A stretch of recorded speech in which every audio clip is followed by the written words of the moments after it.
Hello, I'm Jim McLean, a member of the Kansas Oral History Project Board and former Statehouse reporter for the Topeka Capital Journal, the KHI News Service, and most recently, the Kansas News Service, a reporting service for public radio stations in Kansas and Missouri. Today is July the 30th, 2025. We're at the Kansas Statehouse to interview three noteworthy people: John Marshall, Dave Ranney, and Mike Shields, three journalists who covered Kansas politics and state government for various news outlets, from weekly newspapers to daily newspapers, including the Hutchinson News, Salina Journal, Wichita Eagle, and the Lawrence Journal World.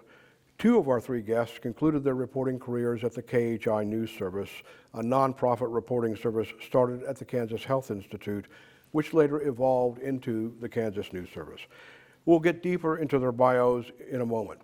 Our volunteer videographer is former Kansas Representative Dave Heineman. In fact, he was one of the longest serving legislators in state history, and it seems insufficient to call him a volunteer videographer. He is that, of course, but he's done so many of these, he's verging on professional status. This interview is part of the Kansas Oral History Project's series exploring the contributions of reporters, editors, press secretaries, and others involved in providing the public information about state and local policymaking during the late 20th and early 21st centuries. The Kansas Oral History Project is a nonprofit corporation that collects and preserves oral histories of Kansans. The project is supported by donations from generous individuals and occasional grants. Let's start with you, John. You grew up in Lincoln, right? I grew up in Lincoln, went to the University of Kansas, graduated from the journalism school there, and I'd been a summer intern in Rochester, New York for the Times-Union. Rochester was a bit like, in size, a bit like Kansas City. Rochester, Monroe County had a population of about 1 million. But anyway, I was an intern there, and I took a full-time job with them after I graduated. I was there for about a year, full-time, a little more than a year, and then moved back to Salina and started with the Salina Journal. I called Whitley Austin, asked him for a job. I was dissatisfied with what was going on in New York, and I just called him out of the blue. His son and I were in school together, and he said, "How much do you want? When do you want to come to work?" And I said, "Well, you kind of caught me off guard." But anyway. Well, tell people who Whitley Austin was. Whitley Austin was a legendary, magnificent editor of the Salina Journal, twice a Pulitzer Prize juror, former chairman of the Board of Regents, was distinguished, multilingual, spoke French fluently. Also, the first man I ever met who spoke Latin. He could actually speak Latin. And that's another story involving another Latin speaker, I don't know, later on. But he was ferociously educated. And all of the people that I worked for in the Harris Group were incredibly well educated, most of them multilingual. Stu Aubrey also spoke French. And anyway, I went to work for the Salina Journal, and I covered northwestern Kansas. Mr. Austin believed that the more often you weren't at your desk, the better. I traveled a lot. I was sometimes gone for a week or 10 days, and often sent stories from the road. And that was your native part of the state. I mean, you were from west of Salina. I was out in as far northwest as St. Francis, right. Goodland, Colby. Yeah, people always think Hayes is western Kansas, but it's not really. No. Yeah. Hayes is still kind of in the east. Right. I always say western Kansas doesn't start until Lane County, Dighton. Mm-hmm, Dighton. But anyway, I worked at the Salina Journal for almost 5 years. We going into the end of 1974 in the election. Then I was transferred to the Topeka, was a Statehouse correspondent for the Harris newspaper group for 2 years. Then I moved back to Hutchinson to be Sunday editor, business editor, night managing editor, and later executive editor of both newspapers, the Hutchinson News Morning Edition and the evening paper. More into this later, yeah. But that's interesting in and of itself, that there were that many managerial positions at the Hutch News then compared to the state of Kansas newspapers today. I mean, it was a was a fairly big, substantial paper, well read across western Kansas. Well, yeah, it was, and the Salina Journal was its counterpart to Northwest Kansas, the same kind of situation, but the morning paper was the big paper in Hutchinson, and it was a separate staff, separate press room, separate composing room. The only staff that worked for both newspapers was the advertising staff. But the newsrooms turned over about 2 or 3 in the afternoon. The morning paper had a circulation of about 35,000 in 20-some counties and went into Colorado and Oklahoma. And the afternoon paper, the afternoon Hutchinson News, had a circulation of about 15,000 just for Hutchinson and Reno County. So it was it was probably the third in circulation, the third largest paper. And I know you had a stint too as the publisher in Olathe, and then before you got to the Statehouse, but we can talk more about your experience at the Statehouse. Sure. In a bit. Sure. Well, after Hutchinson, I went to Olathe and was editor and publisher of the Daily News of Johnson County in Olathe for about 6 years.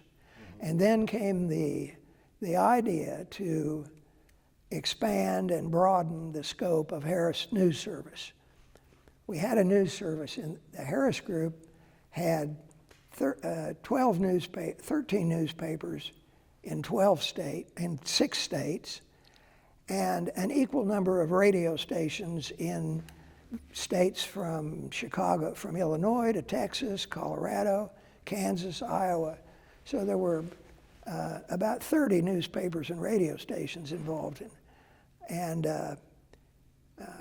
the news service was a way to transmit a syndicated wire service to all these outlets, and it all the columns, there were bulk buys. All of the columns that were carried in newspapers, the Bridge column, Dr. Quack, the doctors,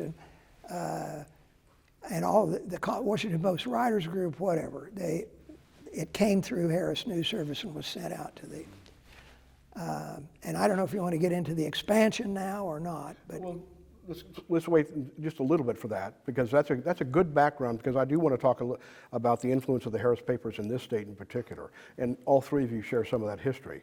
So Mike Shields, born in Ark City, moved around a bit, went to the Navy, Yes. came out of the Navy, Yes. and started your journalistic career after that. So pick it up from there. Well, when I was at Wichita State, Les Anderson was a professor there. And Les also had the Ark Valley News, which he had started with his wife, Nancy. And Les was probably a very early academic advocate of what they call community journalism. Mm-hmm. And he was a fun, interesting, and hardworking guy, and most of his students wanted to work for him at some point. And I was working for the railroad in the evenings, getting through school, and he offered me a job, and it was, of course, it was general assignment day reporter. So I started work there, and I didn't really tell him I was working nights.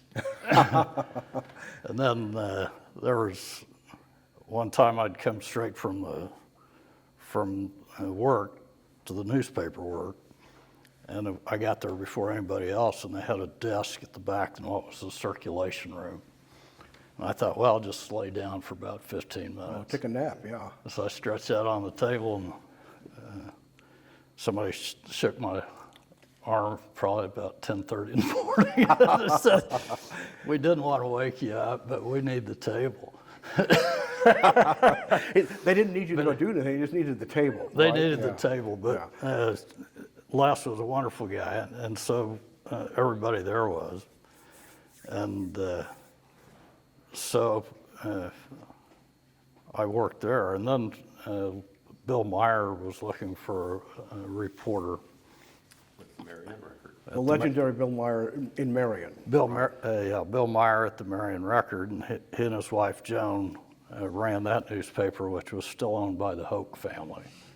which is long history, distinguished county. But you Anyway. got a history and journalism degree from Wichita State, right? Yes, I actually was most interested in history. I had a friend, I was kind of a not on point type of student, and I had a friend that was into history, and he directed me to some of those classes, and they had really quite amazing professors, and I got very engaged with them. My grades wouldn't show it, but I got so I ended up with a degree in history, but I thought I'm going to have a job because I promised my wife I'd never make less than I made on the railroad.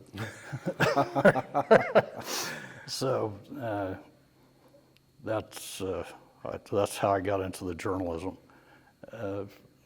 program at Wichita State, and but I worked for Bill not for very long. It was about 6 months, but he'd offered me a raise from $650 a month to $1,000 a month, and I thought, well, gosh, that'd get me a little closer to what I promised to her. So I went to work there, and he was working down the road, but Dave Ranney at the Hillsborough Star-Journal. Well, that's when you guys met? Yeah, that's where we met. That's where we competed. That's where we compete, friendly competition, I would say. Oh, yeah. But Bill, he was at a stage in his career where he liked to travel some, and we'd come up on the anniversary of whatever anniversary it was of D-Day, and he'd fought at the Battle of the Bulge and was very. But anyway, he took off, and he left me ostensibly in charge because there wasn't much harm I could do, I'm sure. But the one mistake he made was that I was able to look at the books, because I'd been bugging him. When I took the job, I said, yeah, I'll do it for $1,000 a month, but I'm going to be in here every month asking for a raise. So I'd go and ask for a raise. He said, I just can't do it. Well, You looked at the books. And I looked at the books, and when he got back, I said, hey, you know. you can do it. You can do it. Yeah. Well, he was kind of tight, and but at the same time, my wife was still going to school at Wichita State, so I'd drive back and forth to Wichita looking for freelance work to augment my income.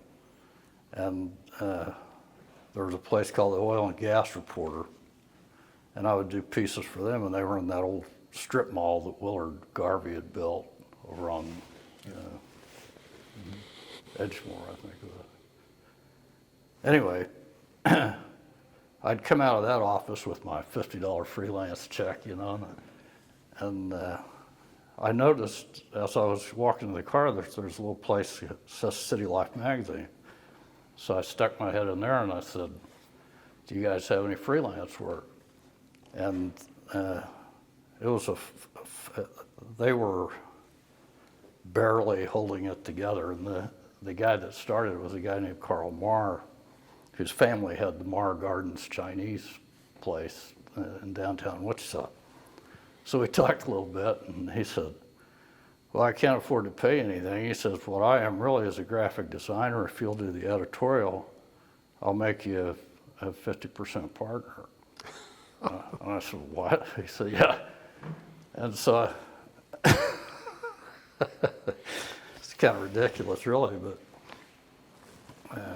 That's quite a jump from the Marion Record to City. Yeah.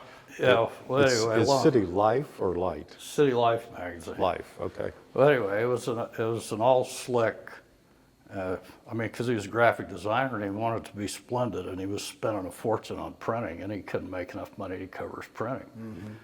Mm-hmm. So he got in. I bought in for $1 to make it legal. We signed a contract. And that partnership lasted for about 6 weeks. And then Carl said, you think you know so much, you just take it. So I gave him another $1. And then found an investor that was a friend of the guy I played basketball with. And his family owned the Grady Foundries, mostly up in Wisconsin. And he had a literary bent, and he said, okay.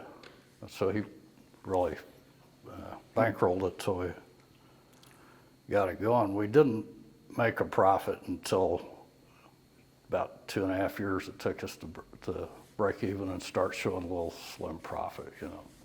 But you left there and went to the Harris News Service from there, right? Yeah, I got into it with Bruce, my partner, because I can't remember why. But so I left there and was offered a consulting job with Bob Langenwalder, who was doing Larksfield Place for the Wesley Foundation, and did that for a while.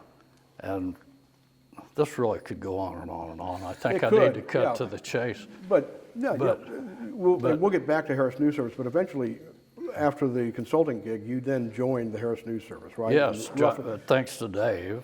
Dave had taken a job with Harris, and he gave my name to John. And I had quit Larksfield Place because I didn't. You really don't want to get into that, I don't think. But probably not. Okay, Dave Ranney, we've already established the fact that you two were competitors as weekly newspaper guys there, and but to get to you specifically, KU graduate, 1972, Wichita born and bred. You never set out to be a journalist. You were a bleeding heart in social services, had a sociology degree, took a job, as being an advocate for the folks? Well, I was a charter employee at Cottonwood Incorporated, when it opened. And Cottonwood is what? Cottonwood is the Douglas County program for developmentally disabled adults, not children, but adults. And went to work there, just like Mike couldn't make enough money to keep going. So at the time, this was all brand new, and you have to understand, special ed had not kicked in yet. And so there was this brewing discussion about, well, what are we going to do with these? The term was mentally retarded adults. And, because as a society, we weren't doing anything. And you were expected to keep your Down syndrome child at home and, don't bother society. So there were information and referral grants that were available. Cottonwood helped me apply for one, got a grant to work with this association, they call it ARC, Association for Retarded Citizens. And they're in Seneca, Kansas, Nemaha County. And I went there, got a grant, started what today is the Nemaha County Training Center. Did that. There's just a cute story. The slogan for the Chamber of Commerce had a contest, and they had a billboard on the outside of town, and so the contest was to come up with a slogan for the billboard that they were going to put up. To advertise the community, right? Advertise the community. And two entries, I later found out, two of the entries that had no connection with each other said, Seneca, home of the state's worst newspaper. And so I'm at this sheltered workshop, and I approached the guy about, let me back up. I started the sheltered workshop with a typewriter and typing paper. In those days, you could apply for grants. That's, Yeah. And there was a formula, and this topic, this topic, this topic, and I did it, and I got several $1,000s with what I call the power of the written word. Yeah. And so I went from there. I went to the newspaper, which was a terrible newspaper, and I said, would you be up for? I basically was asking for freelance, and he was like, oh sure, write anything you want. And so I did. And I wound up covering city, Hall, and I wound up covering the school board all at the same time. And I remember that I started covering teacher negotiations, if you can imagine. Is this why you were doing the other work at the same time? Yeah. And so I'm covering teacher negotiations, and I'll never forget it. I'm sitting there and all this stuff going on, and this guy goes, the school board member tells the rest of the school board, he says, "You cannot get a kindergarten teacher from K-State, with a degree from K-State, you can't get them here for less than $13,000. And I was like, well, shit, I'm making $9.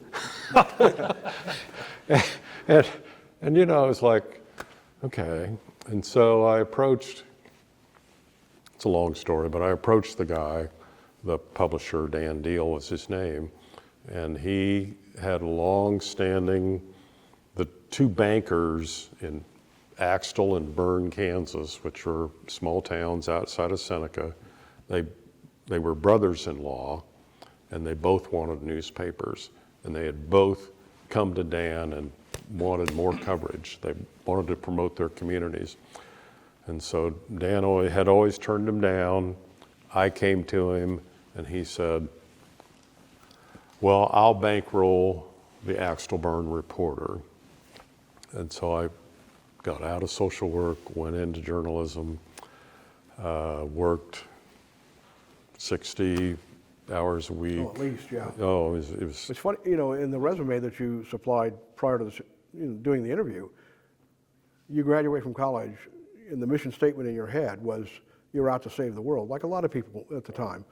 And so at the time, you thought that was social services, but later that obviously morphed into journalism, and you made a reputation over your entire career for reporting on social services in a way that really nobody in the state has ever equaled. I mean, you carried that with you into journalism. Well, so I was in weekly journalism for 8 years, and it was Axtell Berne, and then Neota Shea after that, and then Hillsborough after that, and divide 8 years by 3 newspapers. And I, again, was just struggling for income, and the daily always appealed to me. I wonder if I could make more money at a daily newspaper. And one thing led to another, and I did some freelance for the Hutch News. We had those Radio Shack Model 100 things, Yeah. And I just did a couple of stories, and it was just to get used to the equipment and a telephone line and what editors were like, and just very, very general, brief. I mean, I'm talking about 2 stories. And this is a true story. I hope John agrees with it. We'll see. Yeah, but That's part of the reason why I wanted all 3 of you together. I'm having trouble with my publisher, because he was all about authority but would take no responsibility. This is Hillsborough? Yeah, and that's not a nice thing to say, but and I was like, am I in charge or not? I mean, if you want it, then take responsibility, but don't be squawking to me about why we didn't get this ad or no, I mean, if I'm going to run the paper, I'm going to run the paper. And if you want all this stuff, then you take it back. And So you and Mike both had a history of quarreling with. Well, just frank discussion. Okay.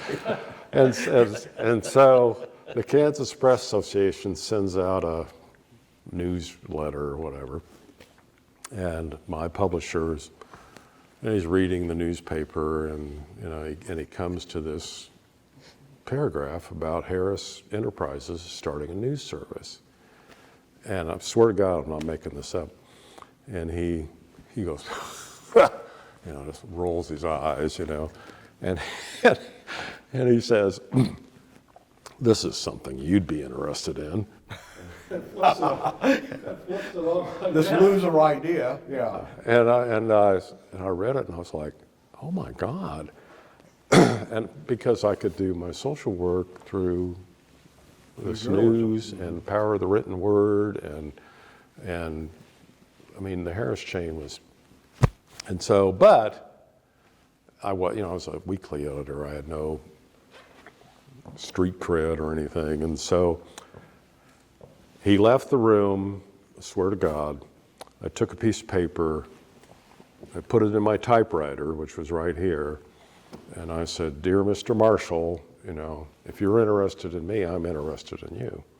And I didn't send you a big ass resume or anything. That's all. And like 3 days later, short time later, John calls and, well, let's get together, blah, blah, blah, and talk. And so I wound up getting hired. And I really think the reason was that both Mike and I got hired is, we were weekly editors. We didn't need people looking over us. We could both do photography. We could do whatever needed to be done. And it was great. So do you agree with that, John? Is that the story? Yeah, I agree with that. And the reason, what's interesting about these two guys, probably the best at the time, let's say the mid 80s through the 90s that they worked for me or with me, they were probably the best at what they do in this part of not just in Kansas, in this part of the country. Mm-hmm. I've never worked with two better reporters and who also could write. A lot of reporters are, anyway. Yeah. And the one thing that interested me, I went to probably a half dozen of the Harris papers in Kansas. A lot of people had applied for work for this Supplying you the startup. information that Dave did. Yeah, and they sent resumes, and I went to Parsons, to Garden City, Hayes, places interviewing these people, and so these guys won out because one of the things I like to ask a reporter, one of the things I asked both of them, I said, I don't really give a damn about their string book, what they've done in the past, other than see if they can put a sentence together. Mm-hmm. But I'd say, what do you read? What are you reading right now? What authors interest you? Just tell me some stories about what you've read. And what do you like to do? Do you like to travel? And just have a conversation with them and see if they can, if they have more than one brain. Dave has probably 3 brains. Mike, I don't know how many brains Mike has, but He keeps it a secret. Yeah, but my God, could they write? They could report and they could write. And what you do is you hire good people and get out of their way. And they made me look pretty good, for that. So I had no problems. Real quick story. You can cut this if you want, but I go on. So John calls. We're going to meet.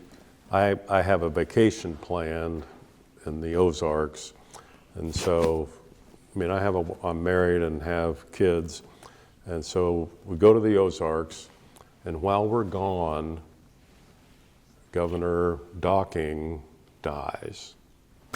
Bob Docking dies while I'm gone. Well, I'm in the Ozarks. There's no internet. I'm not seeing a newspaper. So I come back, and John calls, and we set up a meeting at the truck stop in McPherson, which was kind of halfway. And John asked me ideas of what I would like to do or whatever.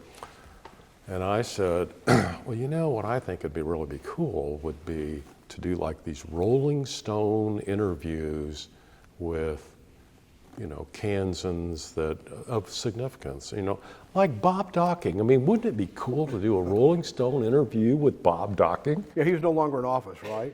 And John, yeah. Yeah.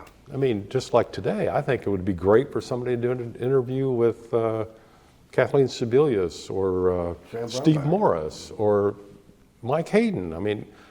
They're interesting I want to know what they. So anyway, I said, well, John, wouldn't it be cool to do a Rolling Stone interview with Bob Docking? And John goes, well, he's dead.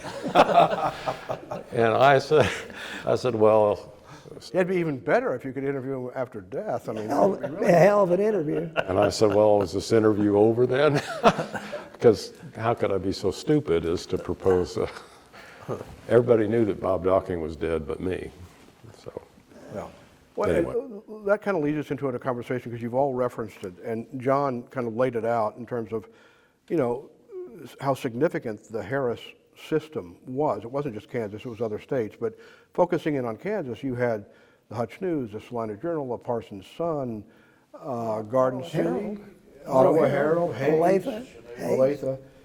We had 8 daily newspapers in Kansas. Yeah, and you had, that was the day still, probably the tail end, but you still had significant editors of those newspapers, Clyde Reed and Parsons, right? I mean, and right, you referenced the people in Hutchinson. So you were tied into the Harris chain, had worked at various places. You brought these guys in foundationally to start the Harris News Service, which was, you really focused primarily, didn't you, on the Statehouse? Yeah, the idea in the beginning, the idea was to have a reporter for the East, Topeka, and one in central Kansas and one in the West, covering issues in those 3 regions. But it became apparent, quickly it became apparent that, well, we're all one big family and there's an awful lot going on in Topeka that affects everybody. We, when I say we, the news service did travel. Mike is bilingual and he traveled to the Southwest quite, often enough. But the idea was to report issues of significance, and whether they were in the daily, the daily news cycle and the stampedes. Yeah, the papers had the AP and maybe even UPI for that, right? You wanted to do more in-depth investigative work. I was telling you earlier that Lou Ferguson and I used to go to these little breakfast. Lou Ferguson, who headed the AP bureau here, legendary in Kansas. And Lou and I would go to these little breakfast meetings or meetings and make a program, a presentation. And Lou always used to say, the AP is the meat and potatoes, Harris News is the dessert. And I suppose that's right. But I found that Dave's reporting on social issues was the first time that we could raise the consciousness of almost the entire community of Kansas. He raised the consciousness, made this an issue, made this something that people talked about and were concerned with, including legislators, especially legislators. And it wasn't just one big splash.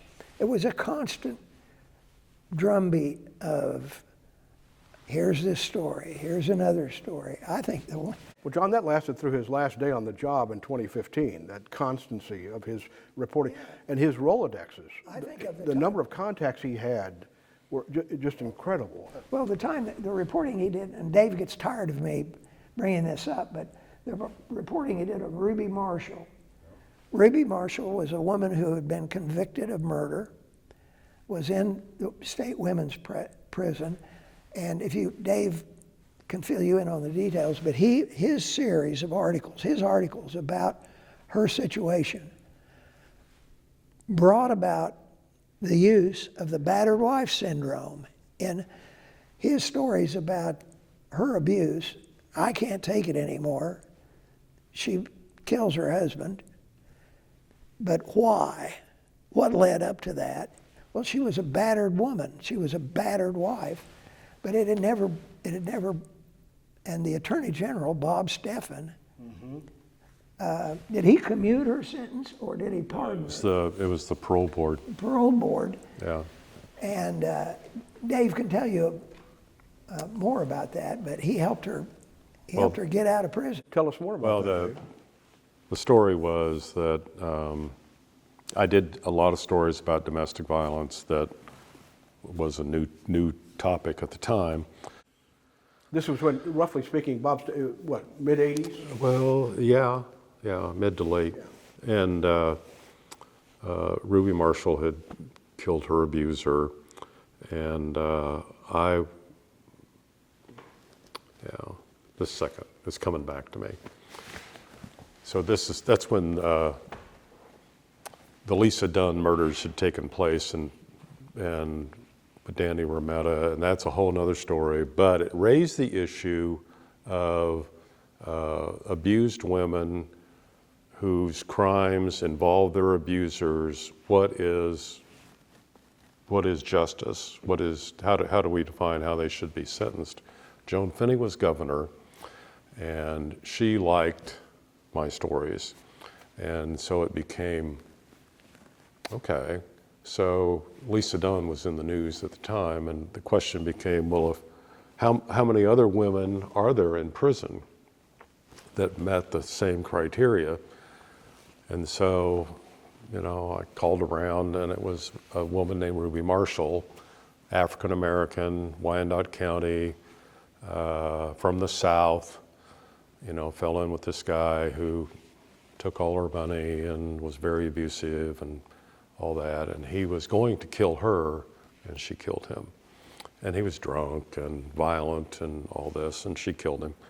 And the system just threw her away. I mean, she was guilty, she killed him, and they just threw him away. So I went to prison and interviewed Ruby and did stories, went to the Wyandotte County Courthouse, pulled her file, went all through it, which no one would do today. Did a series of articles that described her situation. Transcripts, trial transcripts, all Yeah. police records. Yeah, I went through it all and rolled it out there. So Ruby is nervous, and she says,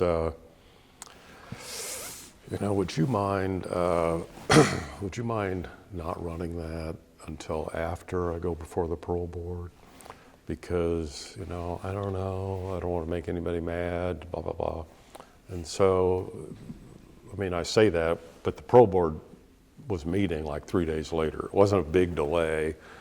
And so I said, well, yeah, we can do that. This is after you'd already done some stories, so. Yeah. Okay. Yeah. And no, I hadn't. I'd done all the pre-seed work on it. But, and John, I think, was waiting for the story. But anyway, she wanted it delayed, and I said, well, yeah, we can, not a long time, but just a couple of days. So she goes before the parole board, gets turned down. And then the stories run. And then I'm in Topeka for something. And in those days, somebody like me could go to the prison, tell them who I was, and they would let me in. And you can't do that today. I don't know that you can even get out of your car today, but I did that, and I went to this group that was the one that had referred me to Ruby. And man, there's like this electricity in the air, and and people are, looking at me like, and I'm like, what is going on? It was the weird vibe. And it turned out the parole board had read the stories and paroled Ruby. Right on. They gave her 30, 60 days, something like that, to come up with a reintegration plan. But boom. And then I walk in. This is same day. It was. So your stories actually led to her parole, very quickly after she had been denied. You still sound a bit emotional about Oh that. my God, yeah. Well, he did a story that at the Journal World, and the next day they fired Thelma Hunter Gordon. So, Yeah. Well, and then John's specialty, as I recall, you're legendary for your knowledge of the school finance system and wrote extensively about it. Yeah. Well, actually, that began in 1988. The reason I say it is I remember clearly how this all began, and it began, and it was a quiet day, and Dave Kerr, the senator from Hutchinson, at that time he was senator from Hutchinson. Right. Before he was Senate President. Right, yeah.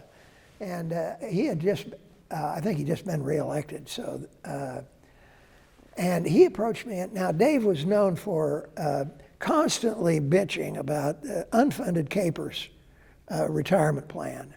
And just, people just got tired of hearing him, you know. But he was a good senator and a smart guy, also a Shakespeare scholar. But anyway, I'm there, and So he met your criteria on that front. well, yeah. Well, Dave came up to me, and I knew him. You know, I'd lived in Hutchinson and he started talking about the constitutional amendments that had been approved, property classification and reappraisal, Right. and federal income tax reform. And he was talking about how these things just are going to turn the entire school finance system on its ear, and there's going to be riots. Because the financial of individual school is based on the valuation, the tax evaluation, yeah. And so but at that time, I had no idea what he was talking. But I didn't have any idea about that. So I called Dale Dennis, Oh, of course. the school finance director for the Department of Education, and I said, Dale, I don't know a damn thing about school finance. I pretend that I do, but I don't really. Would you help me out? And this was in the late spring and he said, sure. I went to Topeka and he took time, a solid 8.5 or 9 hours. I went to school with Dale, and he went through the school finance program line by line with me, and I took notes. Then he said, you know, you have to come back and we'll wrap it up tomorrow. So I went back in the morning, and we got out about 1 o'clock. And this wasn't the reform yet. This was the old plan. I wanted to understand what was going on now. This is when Dale would distribute to every legislator, including the aforementioned Dave Heineman, a printout that showed them how their school district was going to fare under this plan. Well, we had a law that was passed in 1973 called the School District Equalization Act. And that was what was in force now. But school finance was based on the wealth of school districts, property wealth, and income. And property valuation was part of it, was a big part of it, and income valuation was kind of secondary at that time. Well, with federal tax reform, had exposed more Kansas income to taxation. So all of a sudden, income became 55 or 60% of the formula, and property valuation. And Hutchinson School District, for example, overnight became a no-aid district. In other words, people are going to have to pay a hell of a lot more. And that's what Dave was talking about, and it finally happened. And there was an enormous battle, but that's how I got involved in it. And eventually, what I did was I developed an Excel program that captured all of the elements of school finance. You had your own spreadsheet. I had my own printout. Well, I modeled it after Dale's, and for every school district that all of our newspapers covered. So if a guy gets up and offered a proposal to change the special ed weighted enrollment something, some little part of it, increase it 2%, I could go back to the office and put in +2 in this one thing, bang, and everything would line up, and it would say, this is what so-and-so's proposal would do to school finance in your area. Hutch, Salina, Ottawa, wherever. Wherever. It took a long time to develop that, and I ran it by Dale. I said, is this going to work? Can I actually tell people that this is going to happen? And he said, looks pretty good to me, buddy. So, That's Dale. so anyway, yeah, and so yes, there were a lot of, that was the most dramatic reform happening at that time. The whole thing with Judge Bullock and It came later on, yeah. Yeah, I can tell you right now that the House version of the school finance bill passed on March 11th, 1992. I remember that. That's Then the amazing. Senate screwed around with it for a month and a half, and they came to an agreement later on at the end of May. That was the most emotionally fraught, difficult, sweat-stained session I'd ever seen. That session of '92 when they passed it, because everybody was affected, and nobody was really satisfied with. Was it '92 one of the 2 years that the Democrats were in charge of the House? Yes, Yeah. Marvin Barkis was Speaker of the House. Rick Bowden was Chairman of the House Education. Joan Wagner, Tax Committee, and Joe Harder was Chairman of the From Senate. Mound Ridge. From Mound Ridge was Chairman of the Senate Education Committee, and their conference committee, the House Senate Conference Committee on School Finance, met in the final days of the session. They met 11 times in 3 days. And either Governor Finney or Mary Holiday, her chief of staff, Daughter and chief of staff. was at every one of those conference committee meetings to help the process. I mean, they'd say, is the governor going to buy this? If we do this, will the governor, yeah? Or no? Didn't Finney veto the first? She vetoed one of Mike Hayden's ham-handed, attempts we had before the final school finance in '92, in the sessions of '89 and '90 and '91, the House worked really, really hard to come up with a plan and just couldn't. And they finally did come up with one plan, and Finney vetoed it. But John, to me, the hero in the school finance drama was Dale Dennis. Oh yeah, My God. yeah. I mean, just talk about. He's been interviewed by the oral history. I mean, he's a state treasurer. Everybody will stipulate to that. I mean, he's an amazing personality to this day. Well, he was the patron saint of school finance. He was. He knew it backwards and forwards. And he knew everyone, almost every. If you go to any school district office in Kansas and mention Dale Dennis's name, oh yeah, well, he's been there. He's talked. They can call him anytime. He returned phone calls and he talked to the press, and he was there for. He wanted an informed electorate. You know, Mike, we could talk about your work. I mean, I don't want to go immediately to Bill Koch and Carla Stovall. We can start with your one of the things you mentioned in the information you gave us, and I remember this very well, and John will remember this too. I mean, when you were with the Harris News Service, the series you did on state water issues. That was thanks to John. He convinced the papers that we would do a special tab on waters. Yeah. And it was an insert to all the papers, and it was. What was it? 24 pages, something like that. Yeah, a tab is a special publication that you insert into the newspaper. Right. Yeah. Yeah. And we had originally planned to sell advertising to pay for the publication of the tab. It's expensive to produce something like that.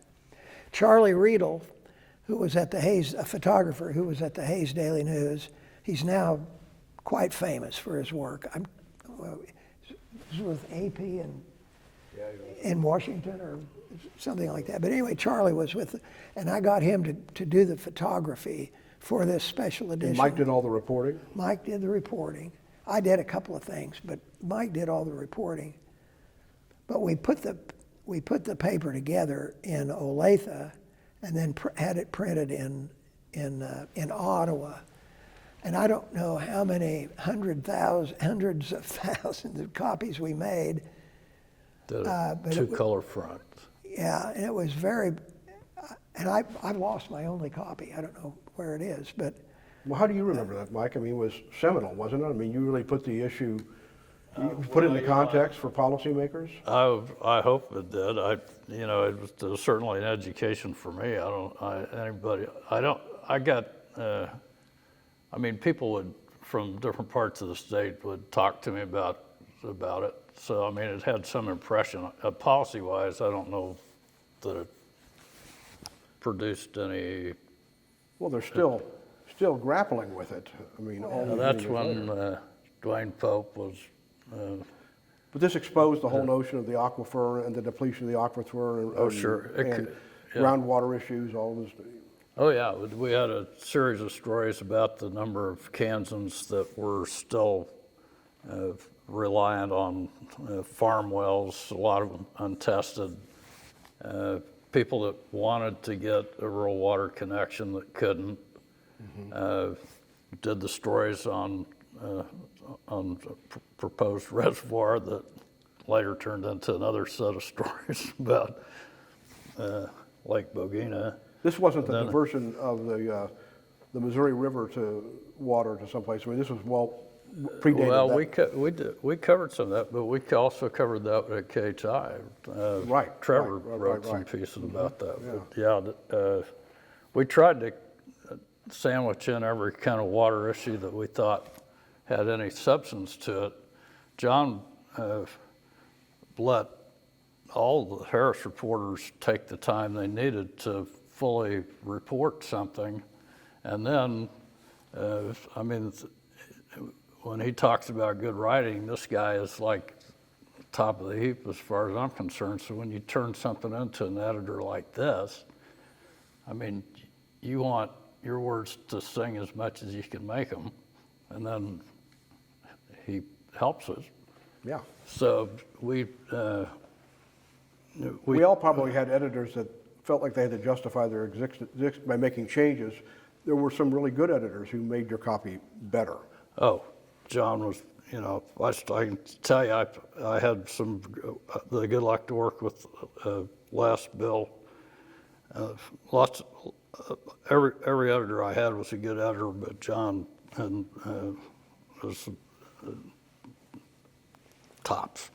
Well, let's talk a little bit about the Harris papers when you were with the Harris News Service. And I still remember this too. I mean, you had so many legislators who had connections to one or other of those communities. So, I mean, it was very influential, the stuff you guys did. And so we're talking about mid-'80s, into the 90s and well beyond that, when those papers were very robust, very influential. But the landscape has changed. I mean, you guys can't help but reflect on that a little bit. I mean, I remember when I was at the Capitol Journal, I was the business editor. I had 4 reporters. I had a business section. It doesn't exist today. Yeah. So talk a little bit what you've seen in terms of the changes of the media landscape relative to the, informing the public on these in-depth issues, whether it's the battered wife syndrome, the water issues, the school finance issues. What are people living in these communities today supposed to do? They're not getting that information at the same level and the same amount of detail. well, when we were working for the Harris newspapers, the newspapers in Kansas had a combined circulation of roughly 140,000. These are the Harris papers. The Harris papers, the 8 papers, about 145,000 paid subscriptions in Kansas. Now, we had newspapers Right. elsewhere, but in Kansas. And now, essentially, they don't exist. I mean, they're They're shells of the former. Right? well, yeah, and they've been bought by these hedge funds, who load them up with debt, and then sell them off. The Salina Journal is a totally different building now, part of the hospital situation in Kansas. And they're you talked about when you were at the Hutch News, you had 2 editions, 2 editions of the newspaper, you had separate staffs and now you're lucky if you have one or two local reporters. Well, 150 people worked at the Hutchinson News when I was there, and now total. And now I don't know. I don't know if anybody works there anymore. But what people are relying on now, they have to jump into the rat sewer, the worldwide rat sewer, and on Facebook or YouTube, or climb into some. That wasn't a slip of the tongue. Fake book is what you call it. Huh? Yeah. Yeah. Okay. Yeah. And I don't know how they get their information. There are good sources of information out there, but they're very difficult to find. I mean, I doubt very seriously that I know people don't read like I do. They don't subscribe to but the public, I look on the website of Channel 12 out of Wichita to find out what's, the spot news of the day. My God, depending on a television station for anything like that. Spoken like a true newspaper purist. Yeah. Well, I don't know how to put this into words, but one of the things But you're going to try. I'm going to try. One of the things that Harris News Service did was it made Kansans aware of Kansas. We went out to do local stories with local people. Kansans. We wrote about Kansans. And I came away with, I was proud to be a Kansan. And these are good people. And I don't know how else to say it. Today, all that's gone. And we have what I call the media triangle, and it's Wichita, Kansas City, Wichita, Topeka, Kansas City. That's the triangle. And anything that happens after that triangle, outside that triangle, when was the last time you read a story about what was going on in Pittsburgh or Hoxie or... Yeah, take your pick. Yeah, anything outside the triangle doesn't get covered. And it's all gone. And personally, I've just reached the point where it's like why are we still in mourning? I mean, it's over. Well, I don't know about that. I get my news at the barber shop. Do you? Yeah. When I was a reporter, and this lasted long enough for the whole time that I was in the business, I always was able to work for a publication that was locally owned, or now virtually every publication outside some of the weeklies is owned. Well, John says hedge funds. They're not. They're all distant, whether they're a hedge fund. Distant or not. ownership, right. Yeah, they're all distant, and it used to be the newspapers in Kansas had a very strong local tie from the paper boy up. Everybody had, and in most of the small towns, and some of them still, people would read the paper cover, front to back. Right. Mm-hmm. And now, and that, I think, created a sense of community for people, whether they acknowledged it or not. You sit in but now there's so many, you don't have, and I'm not going to say every newspaper and everything we ever did was flawless, beautiful journalism, but it was, at least it was done by people that had some professional standards, and they would put, in our case, we always had our name and phone number on it. And if you had a problem with it, Right. if you didn't like it, and people used those, they would call you. And and I don't know so much what the feedback loop is for it seems more of a drive-by reporting or. Right, and it's a bit caveat emptor, certainly buyer beware in terms of the information you get and what do you trust, what do you not. I don't want to get too deeply into this, but all of us who've been reporters and been in journalism, particularly in the last 10, 15 years, have heard the derisive phrase of the mainstream media elites, the media, the liberal media, right? And it's my personal belief that a lot of people who get into journalism, I mean, Dave Ranney's a good example, get in for idealistic reasons. They feel like they're being a public service, and they're, generally speaking, open-minded, perhaps progressive spirit, right? So I don't think that the notion that many reporters out there are more liberal in their political leanings is any, I don't think that's wrong. But the whole point was that you just made. There was an editorial process at all these publications, a rigorous, robust editorial process. There was a notion on the part of all of us who did this job that our personal feelings were to be set aside. We were to cover the news. People use the word objective. I'm not sure anybody's ever totally objective, but the point is there was a lot of effort put into making the information that we put out trustworthy. Accurate. And accurate. And there were a series of checkpoints, editors, who would call you on things. It just happened at every place. Absolutely. And I mean, Mike worked for me, but I worked for him. He was the managing editor of the KHI News Service, and he was a great editor too, and particularly when it came to checking copy for factual information and bias and all that kind of thing. And so I think I just want people to understand what we've lost in terms of the quality control of the information they're getting out there. I mean, any of you, you've essentially already weighed in on it, but if, Well, there's so much happening out there, and what we tried to do before was we had reporters out there finding out what was happening and telling the story of what was happening with accuracy and authority. and to some degree discrimination in the sense that this is more important than that. And then it's we were the filters. Newspapers and their editors and their reporters were the collectors and filters of events, and would separate the emotion from the event. That's a good way of putting We're it. a place, and it was like a directory.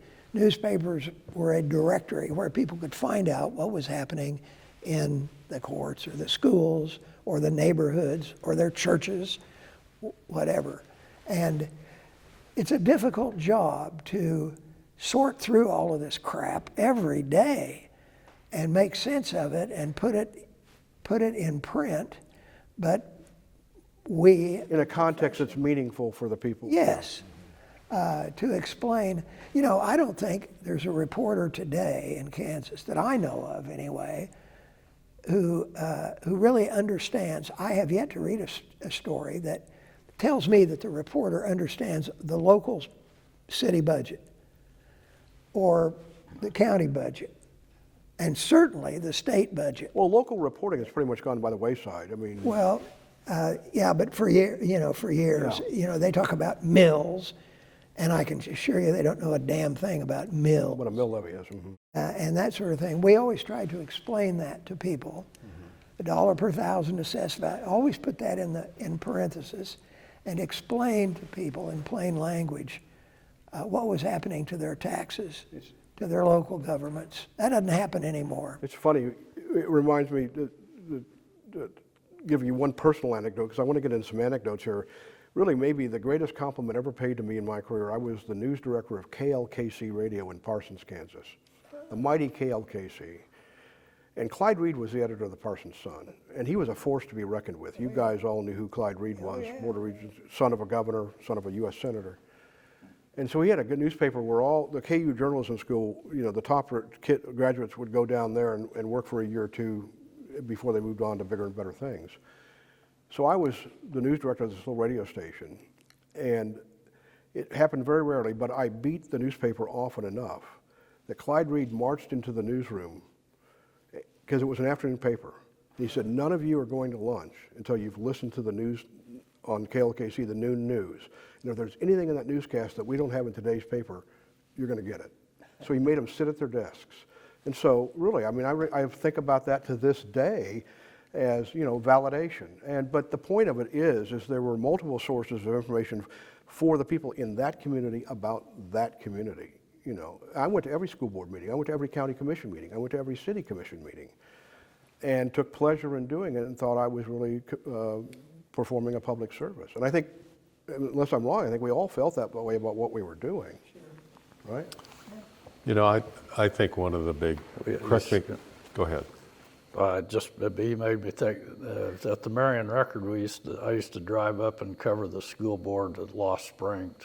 And they were all kind of bohunk dairy farmers. And they would fight over a nickel till like 3 in the morning.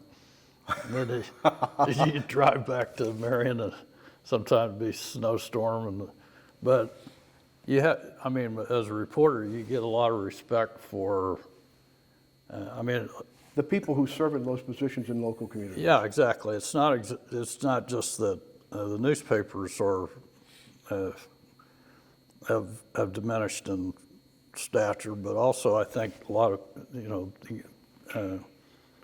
people have a dim view of government in general, and they don't necessarily associate government with Their neighbors. Right, exactly. Right. And I think a weekly newspaper that goes up and covers a school board that's on the fringe of its circulation area and devotes a resource to that tells everybody that's a thing of significance, it's important. And somebody might try to do that today with a blog, I suppose, but I doubt they're going to be at every school board meeting and sit there for 5 hours to listen. They're just not. Right. Who's got the stamina for that unless it's... I loved every minute of it when I was there. Well, I can't say I loved every minute, but... I'd go to Oswego to the county commission meeting in Labette County, cover them in the morning, go hit golf balls at the driving range with the associate district judge, and go eat. Yeah. It was a great life. That's Local journalism is a great life. Yeah. I think, you correct me if I'm wrong, but I think a big difference between yesterday and today is that just the simple returning of phone calls.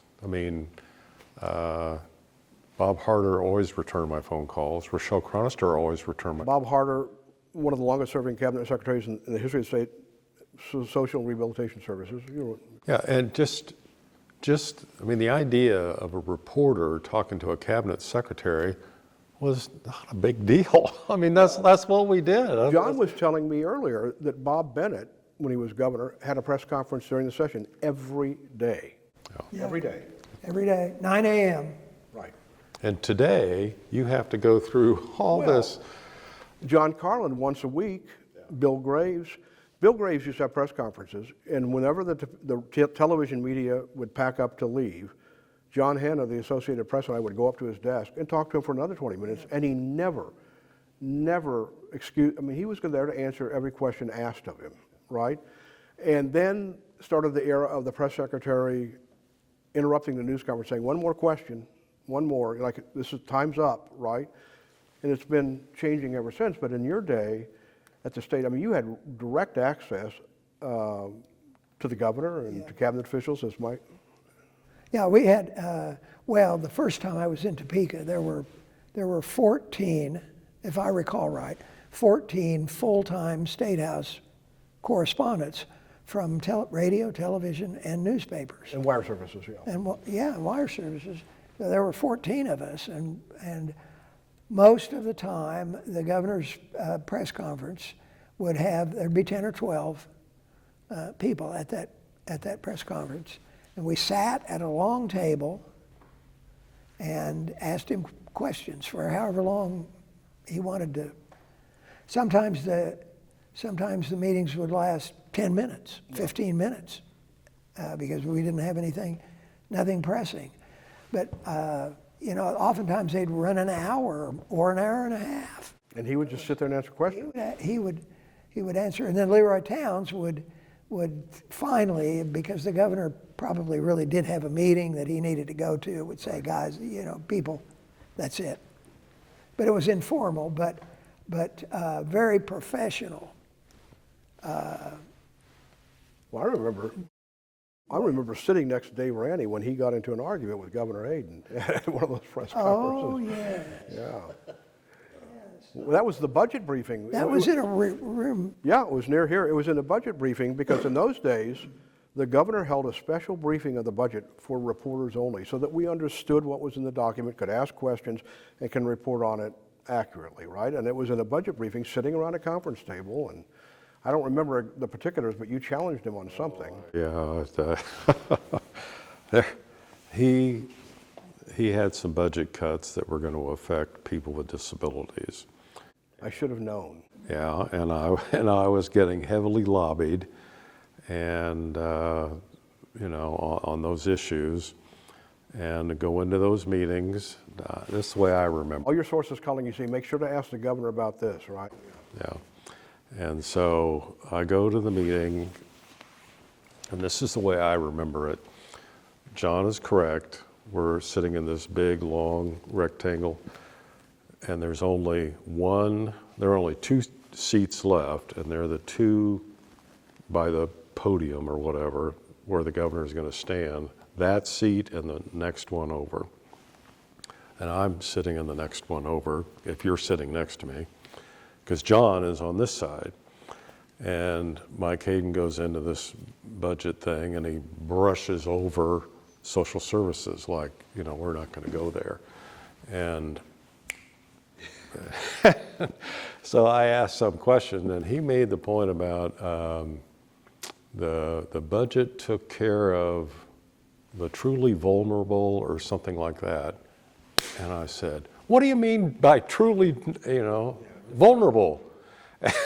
Who are these people that you're saying? Well, what I didn't mention is they're over here facing us is this bank of TV cameras, okay? And so the plan is for, this to be on the 6 o'clock news and whatever.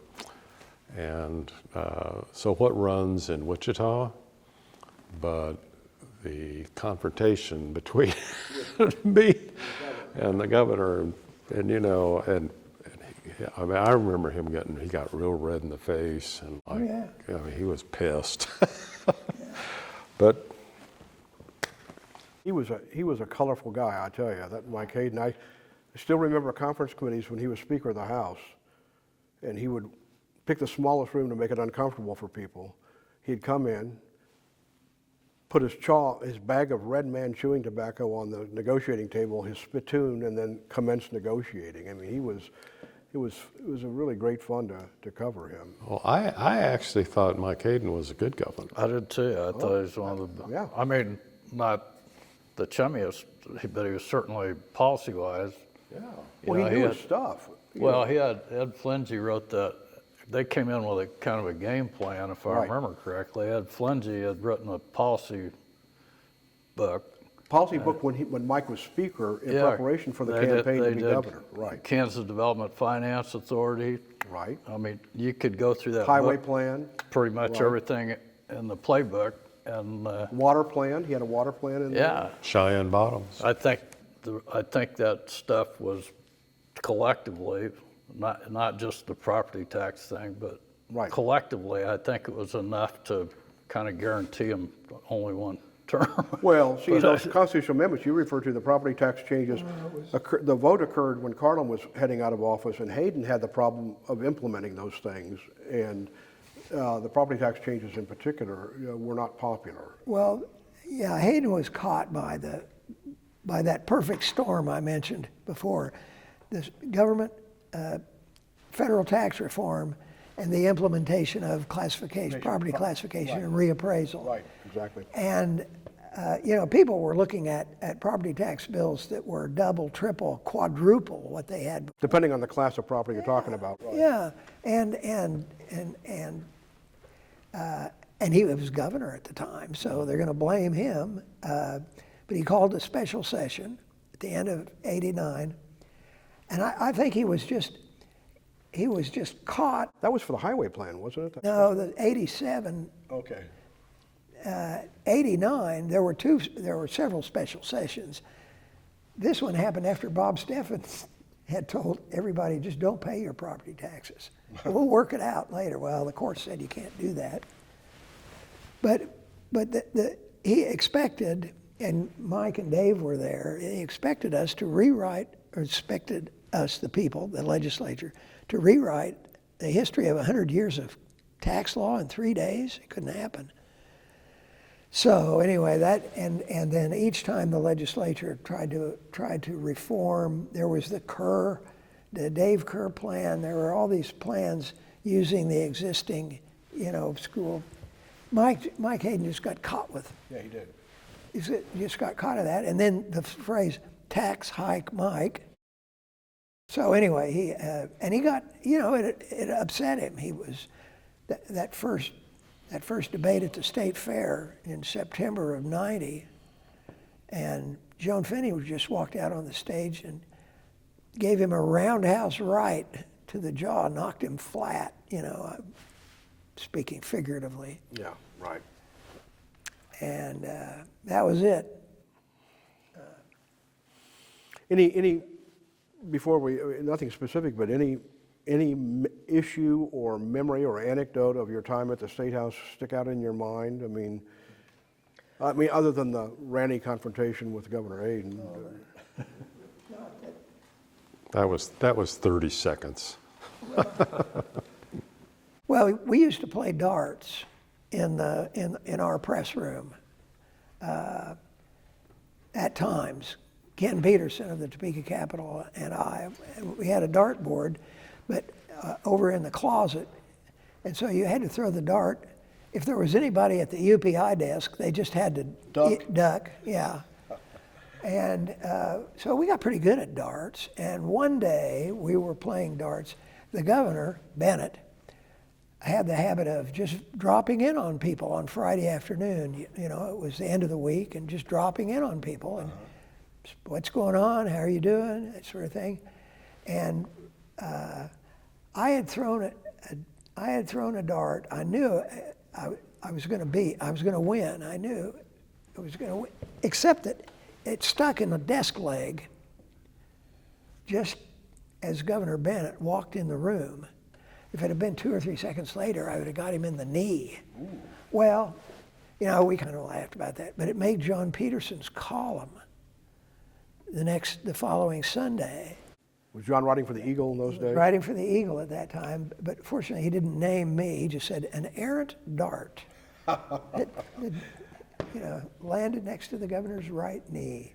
Yeah. The point that I wanted to make, or would like to make, is that what's often overlooked is the true, I'm not talking about journalism now, I'm talking about the true public servants that we were exposed to in government. I mean, really, really good people. I'm thinking like, Bob Harder, right. Dwayne Gosen, Dick Ryan, Dale Dennis. Dale Dennis. I mean, I just don't think most Kansans realize. I mean, today everybody's so skeptical and so negative and critical, and government can't do anything right.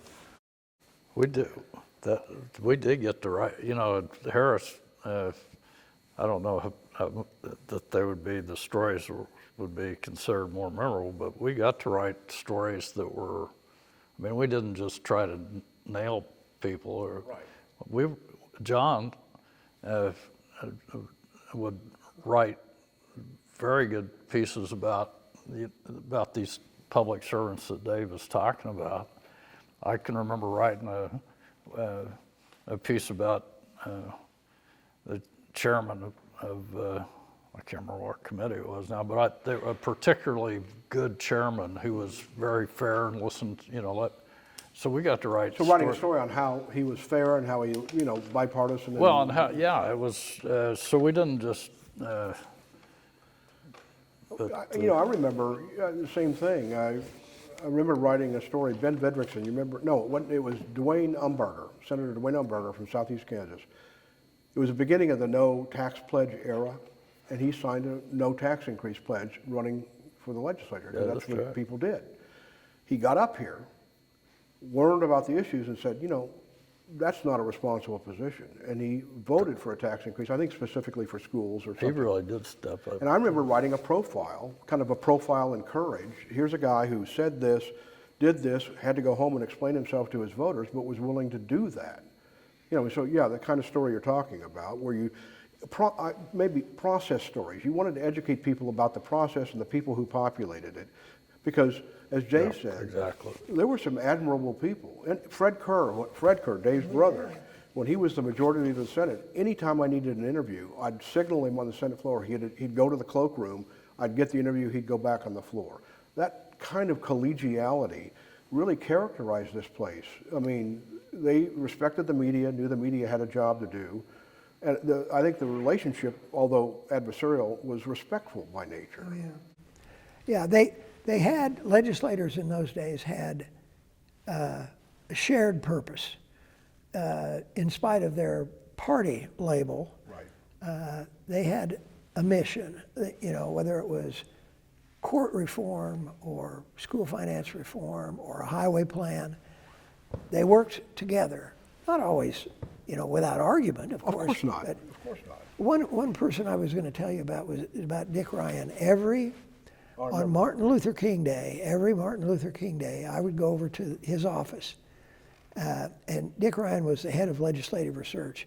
And we would go through the budget, the state budget, line by line.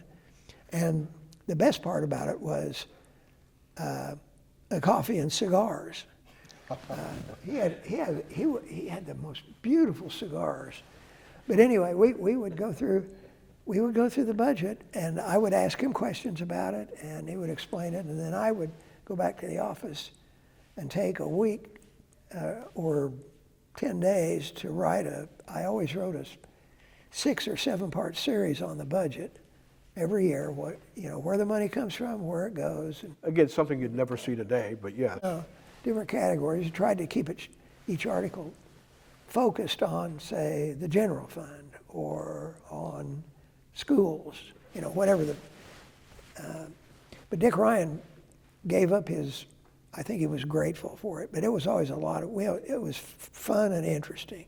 And Alan Conroy then would come in and chime in now and then. Who became the director of legislative research later. And Mike, I think, if I understand correctly, one of the big advantages, what really helped your reporting career at the Statehouse is that you were a smoker. You'd go out on the balcony with Speaker Schallenberger or whoever else was. And not only that, I was a drinker. And Senator Emmert from Independence, and you'd get some information. You and Martin Hauver and. Oh my gosh! Yeah, well, yeah. I mean, back then, yeah. I mean, also the Democrats and Republicans, several of them, many of them, liked to enjoy smoking a drink, and they would do it together. Yeah, they used to do that. I don't know that happens anymore. I'm sure it does. I can't imagine, or human rights hadn't changed that much, has it? Yeah. Well, the image I always have of this lost era is that several nights every week, if not every night of the week, you would go out of the press room, and here would come Marvin Barkus, a Democrat, Speaker of the House, and Bud Burke, President of the Senate, Republican, and they'd be walking down the stairs together, chatting it up, having a great time of it. What about Bill Bunton and Jack Shriver? Yeah. Yes. I mean, those two were, you would think those guys essentially wrote the appropriations bills, I mean, almost between just the two of them, but I know it wasn't like that, but they were very chummy. Yeah. I mean, you saw a lot of that in the Statehouse in those days. Well, Bill Wisdom, a senator from Wyandotte County, and Jerry Moran, R. Hayes, got together, co-sponsored. They wrote a major measure. This is a Democrat and a Republican. Moran was majority leader of the Senate at the time. Gets together with Wisdom, and they write a proposal to finance the schools through the income tax and eventually phase out the property tax for schools, replace it with an income. And they had numbers, research, phase it in year by year. They had the numbers there. They had all kinds of facts and background of this. Introduced this in Dave Kerr's Education Committee. And Dave Kerr held hearings on it. There were hearings. Jerry Moran testified, so on. And to my surprise, the committee voted the bill out, voted to the floor of the Senate, recommended approval. Well, Audrey Langworthy, who was the chairman of the Senate Tax Committee, was absolutely horrified, and so was the president of the Senate, Bud Burke. So he double referred the bill. He referred the bill to the Tax Committee. And anyway, to make a long story short, the bill eventually failed. My memory of Bill Wisdom was when he was in the House. He had a penchant for going down to the well on virtually every bill.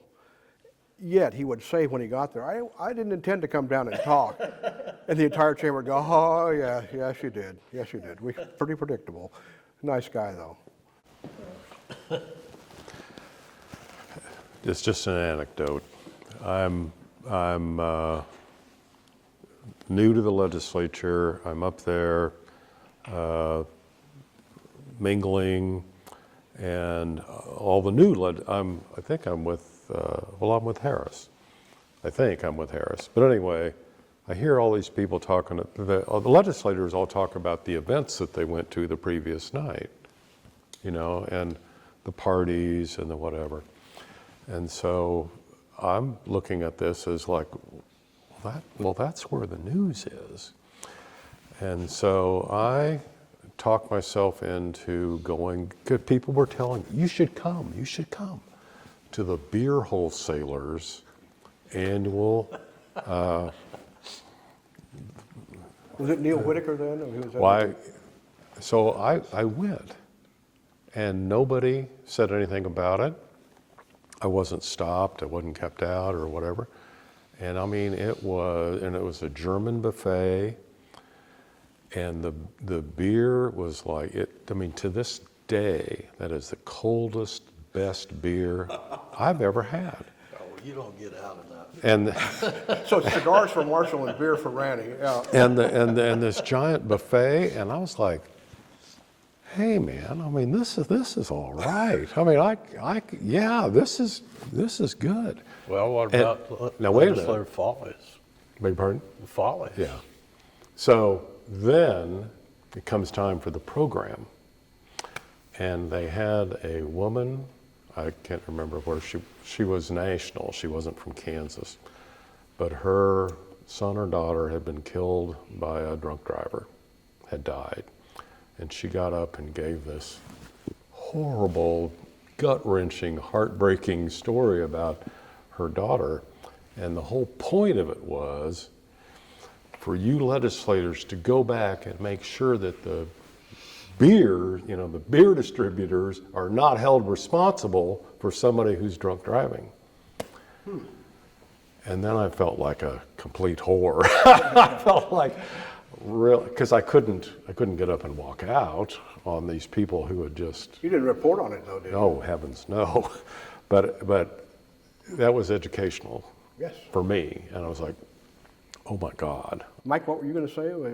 You pointing at Dave or? Oh, I was thinking, that's an example of the camaraderie and things. He said, Dave put together the legislative follies. And Dave Heineman. Yeah. Yeah. Right. And it was very Jim well. Mag and yeah. It was very well attended. People would talk about it for days sometimes. Oh. And it was, Dave Heineman, our videographer, would commemorate every session of the legislature with a coffee mug that members of the media got and the legislators got. No, it was a very different place in those days. I mean, there were partisan differences, but there was a shared mission is the way I is it put not like that at all anymore? It's less like that. It's a lot, the partisan differences have crept into almost everything. It's more performance art sometimes than policy making. Worse than when Brownback was? Well, that's when it started to turn, certainly. Maybe even a little bit before that, actually. But it's just a different place. Better for worse, we could put labels on it, but it's just different than it was in the heyday, because we're all sitting here talking about the good old days, right? Yeah. But. Well, I noticed how quiet it is out there. Even in the summer, the Capitol was a noisy place, Yeah, at least in the 70s. And they had the big counter in the rotunda. That's gone. And that was where the action began. Well, we could go on for a lot longer. We've already gone on, but I've enjoyed every minute of it, and I can't tell you how much we at the Kansas Oral History Project appreciate you agreeing to take part in this, because this oral history and the stuff that's been compiled with former legislators and cabinet officials, and now we're endeavoring to talk to the people who covered it all, the media, the press, and this has been a very good kickoff to that conversation, and I appreciate it. Well, thanks for inviting us. I hope we were free to libel whoever we wanted to, so that's a good thing. Thanks, guys. Thank you.